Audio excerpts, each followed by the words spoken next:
नमस्कार पब्लिक. आज आपण आले आहोत पुणे या ठिकाणी साई विहार काळे पाडळ येथे हडपसर. तर आज आपण मोहिते सरांच्या शॉपला भेट देण्यासाठी आलेलो आहोत. खूप वर्षापासून चालू होता त्यांच्या शॉपला वगैरे भेट द्यायचं, पण योगायोग येत नव्हता. त्यांनी 1 वर्षापूर्वी हा अगरबत्तीचा व्यवसाय चालू केला होता. व्यवसाय अशा स्वरूपात चालू होता की मटेरियल आपल्यालाच माघारी पूर्ण द्यायचं, पण आता त्यांचं मार्केटिंग स्किल किंवा त्यांच्या वैयक्तिक कामगिरीच्या जोरावर त्यांनी एवढं मोठं मार्केट स्थापन केलं आहे की त्यांना उलट मला त्यांना अगरबत्ती पोच करावं लागते अशी सध्याची वेळ आहे. म्हणजे त्यांच्याकडून मी न घेता मी त्यांना पोच करतो, एवढं मोठ्या स्वरूपात त्यांचं काम झालेलं आहे.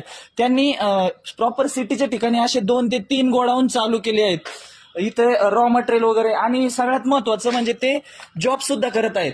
मोठ्या प्रोफेशनल कंपनीमध्ये 50,000 पगाराचा माणूस आणि प्रॉपरली जॉब सुद्धा करून हा सगळा व्यवसाय हँडल करतोय. आणि त्यांनी हे दाखवून दिलं आहे की व्यवसाय करायचा म्हटल्यावर वय मॅटर करत नाही किंवा आपला वेळ नाही हे कारण पण ते सांगत नाहीत, कारण की ते 8 तास जॉब करून स्वतःचा व्यवसाय हँडल करतायत आणि दररोज इथे 4 महिलांना ते काम देत आहेत. आपण इथे सकाळ सकाळ आलेलो आहोत, त्यामुळे इथे महिला मंडळ नाही, पण ते आज 4 ज्या लेडीज आहेत ज्या गरजू त्यांना ते रोजगाराचं काम देत आहे. त्या 9 वाजता येतात. सर आपला पत्ता सांगा एकदा. पुणे हडपसर, साई विहार, काळे पाडळ, श्री स्वामी अगरबत्ती उद्योग. धन्यवाद सर. थँक्यू.